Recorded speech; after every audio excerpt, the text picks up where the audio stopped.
Welcome to the Breakdown to Breakthrough podcast. My name is Lisa A. Romano. I am a life coach, best-selling author, YouTube vlogger, meditation teacher, and expert in the field of codependency and narcissistic abuse. I am a believer in the power of an organized mind. My aim is to help people learn what it means to live above the veil of consciousness rather than living a reactive life. May your heart feel blessed, your mind feel expanded, and your spirit find hope as you spend time with me here at the Breakdown to Breakthrough podcast.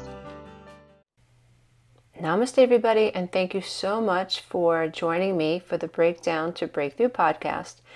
And in this episode, we're going to be flushing out 3 hidden causes of cheating when it occurs in relationships.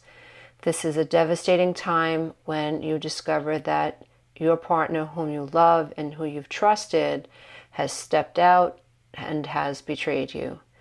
Betrayal trauma causes a very deep wound, and my personal opinion is that if you have been betrayed and you struggle with codependency issues or borderline personality disorder or attachment issues, if you grew up with emotional neglect, if you come from trauma, then you might suffer from complex PTSD and not even know it. So what this basically means is that whether you're conscious of it or not, you live your life hypervigilant. The hypervigilance is actually a survival technique. It has been downloaded into you prior to you even being born. It is a default setting of the brain.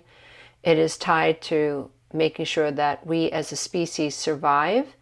And it's important that we understand that when it comes to trauma and physical pain and abuse, whether it's emotional abuse or physical abuse, the brain responds the same way. There's no difference. And that's why people who come into my classes, they think, well, I didn't experience that type of trauma, obvious, overt trauma, and so maybe I don't belong in your class. And I try to explain to them that, dear one, your brain responded the same way to emotional abuse as a brain responds to physical and or sexual abuse. So it's really important that we get beyond thinking that our trauma doesn't matter just because it was emotional abuse, or it was emotional neglect, or it was verbal abuse. It matters. You have to understand your brain as an apparatus and as an instrument that has responded to things outside of your control in a specific way. I aim to help you find the pathway out. I am less interested in narcissists and in the abusers than I am in helping you find the pathway out. And anyone that tells you that you can't find the pathway out simply does not know what they're talking about. Because if you can elevate your consciousness, there is no way that you cannot find the pathway out. Because your trauma roots you to a specific paradigm, and you believe the story. It's like you're an actor in your own life, and you don't know that at any point you can write another script. Imagine if an actor just played the same role for their entire life, which does happen, by the way, in Hollywood, when in fact this actor can play and take on any role. But that can't happen for you unless we change the paradigms inside of you. And you can't shift it if you can't see it. So I'm all about helping people find the holes in the wall so that they can find the off-ramp and create whatever reality they want in their life. But first, there has to be a quantum shift on the inside. And that can only happen through the conscious field when an emotional shift happens, because emotions are energy in motion. And so I believe that we are moving closer and closer and closer to science helping us understand trauma and the potential we have when we understand emotions at the quantum level. And therefore, if you have trauma in your background that is tied to feeling abandoned, I do believe that as opposed to someone who does not have an insecure attachment style, for instance, when they are cheated on, they're not confused by the betrayal. They understand that they were not the one who betrayed. They withheld their end of the bargain. They were in fact violated, and they don't deserve this type of treatment. And so they're very much more able to consciously and with clarity hold their partners accountable. The rest of us will wobble a little bit. What did I do? I'm not good enough.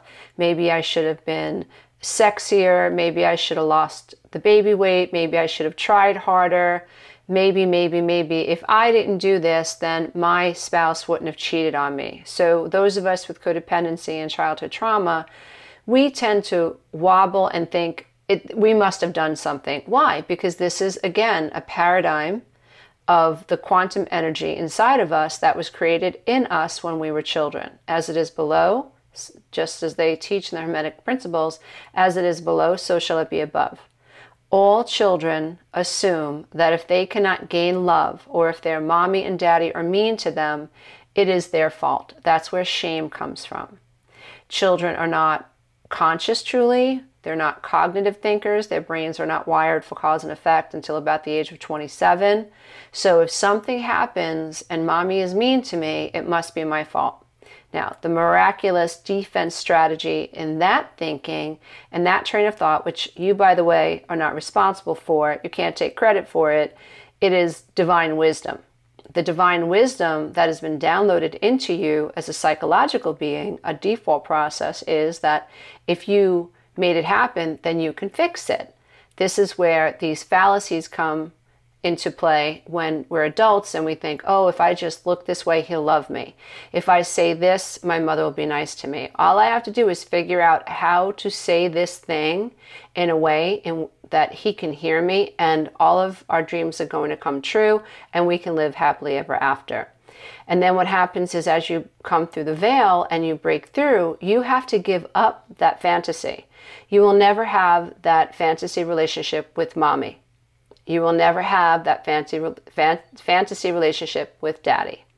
You are most likely never going to have if this person that you married or attracted to is very much like your parents, which is repetition compulsion in the psychological field. That's what we call it. In the quantum field, we just say, as it is below, so shall it be above, meaning it's quantum entanglement. We recognize that when we are operating from subconscious patterns that were created inside of us when we were children, we cannot attract anything outside of that paradigm until we awaken. And so that's what this work is all about. That's what this podcast is about. That's what my YouTube channel is about.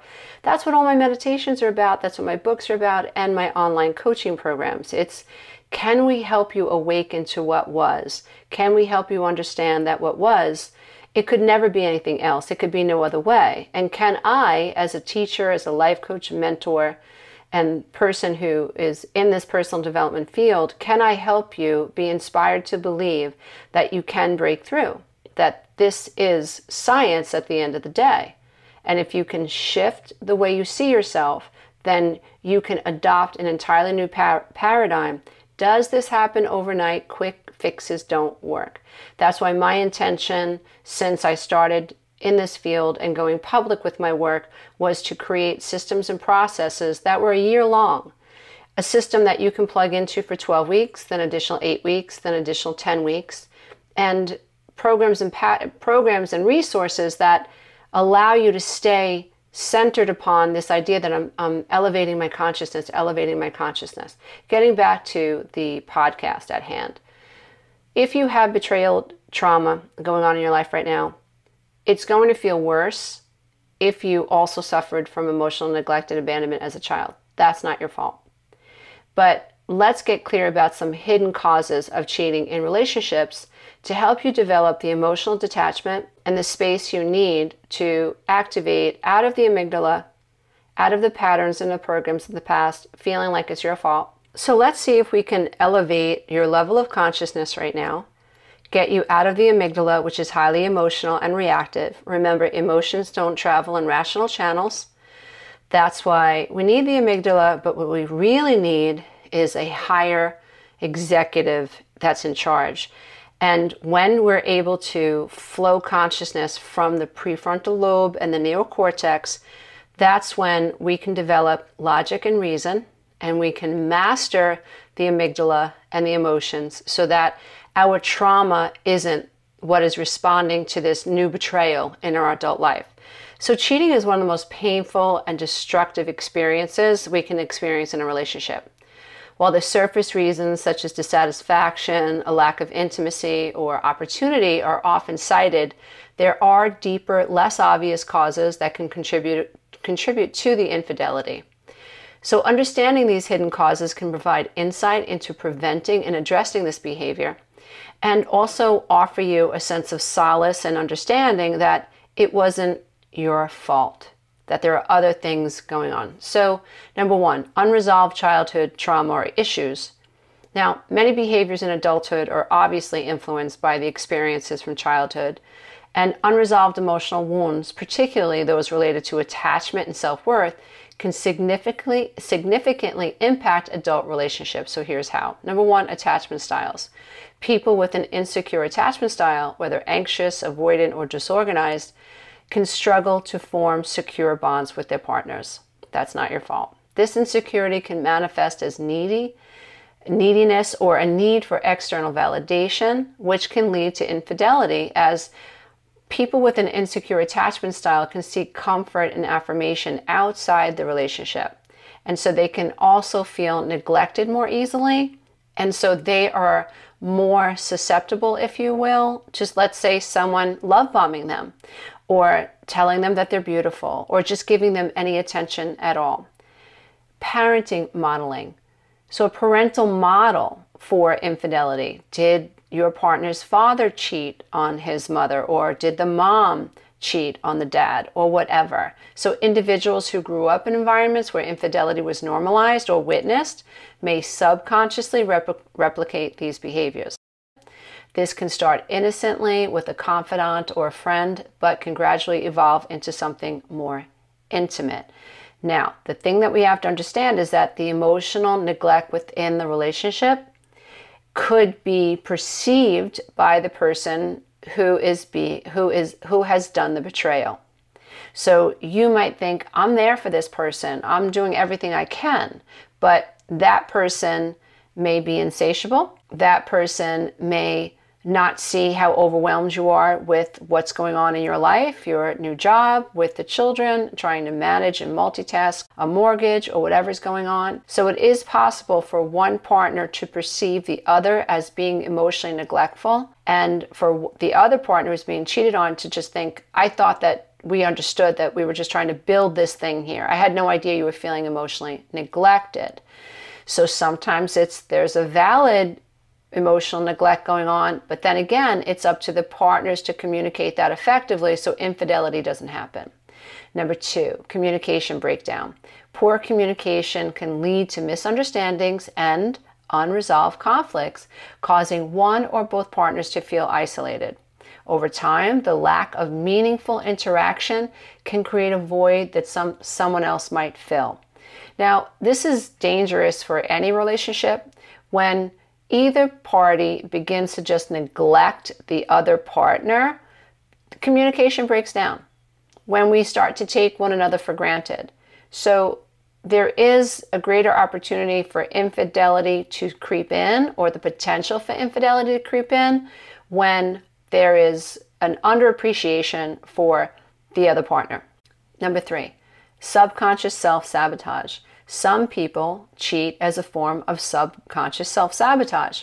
This destructive behavior often stems from two different things: the fear of intimacy. Paradoxically, the fear of deep emotional intimacy can lead someone to sabotage a relationship through infidelity. By cheating, they create distance, thereby avoiding vulnerability and the potential pain of a deeply intimate connection.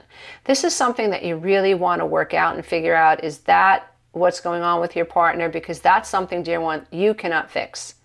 If this person has a fear of intimacy and they're self-sabotaging their potential happiness, and they're not willing to work that through, it's so important that you don't take that on, and you understand that's in them, and they have to have the desire to want to change that, the wherewithal to change that, and they have to be willing to do the work. Some people aren't, and you have to figure that out sooner than later. Number two is low self-esteem. Those with low self-esteem may cheat as a way to assert their worth or desirability. The attention and affection from someone new can temporarily boost their self-worth, even though it ultimately undermines their primary relationship. I wanted to talk about these hidden reasons for infidelity because we all know that so many people who are narcissistic, this comes with the program, that a narcissist is insatiable. They need to be superior. They need to maintain dominance and control. And so we're flooded with that type of information today. We get it.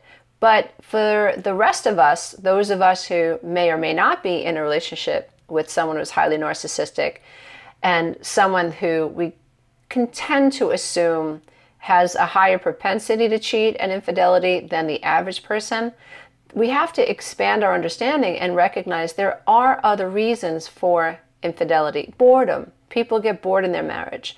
And so, not that that's a valid reason, but it could lead back to why someone would cheat in a relationship. So let's run them through again. The 3 hidden causes of cheating in relationships are your partner's unresolved childhood issues. Number 2, psychological and emotional disconnect within the relationship, whether you're aware of it or not, which is tied to a breakdown in communication, and subconscious self-sabotaging patterns within your partner. So addressing the hidden causes is really important. Understanding these hidden causes of cheating is the first step toward addressing and preventing infidelity in relationships. So here are some strategies that you might want to work on. Number 1 would obviously be therapy and counseling. Individual or couples therapy can help uncover and address unresolved childhood issues, the emotional disconnect in your relationship, and your partner's self-sabotaging behaviors. Of course, they have to be willing 100%. I was in a relationship with my first husband. He played me along for a very long time. He placated me in therapy. And once I figured that out, I finally got to the point where I realized nothing's going to change. I made the most difficult decision in my life to end my marriage. But that's something each of us has to figure out. I don't think that we should throw relationships away. I think relationships could be the most, and it should be, one of the most satisfying experiences that we can experience as human beings, because we've been born to love and to be loved. And so to find that person who you are compatible with, who is willing to say, I'm not perfect and I'm willing to do whatever I have to make sure that you and I work, and you're willing to do the same thing, I think it's absolutely beautiful. So you have to figure out if your partner is capable of that and willing of that. Number 2, improving communication. So fostering open and honest communication can help partners express their needs, resolve conflicts as they come up, and build stronger emotional connections. One of the things that I see happen in my programs is that people develop the emotional maturity, the emotional autonomy. They learn the language. They know how to speak about their emotions from the prefrontal lobe and the neocortex versus the reactive amygdala, and versus through the lens of childhood trauma or the hippocampus. And this really allows them to be more realistic, more vulnerable, and more willing to ebb in the direction of change. How do you fix a tire that you don't know how to fix? If you don't have the right tools to fix it, you can't.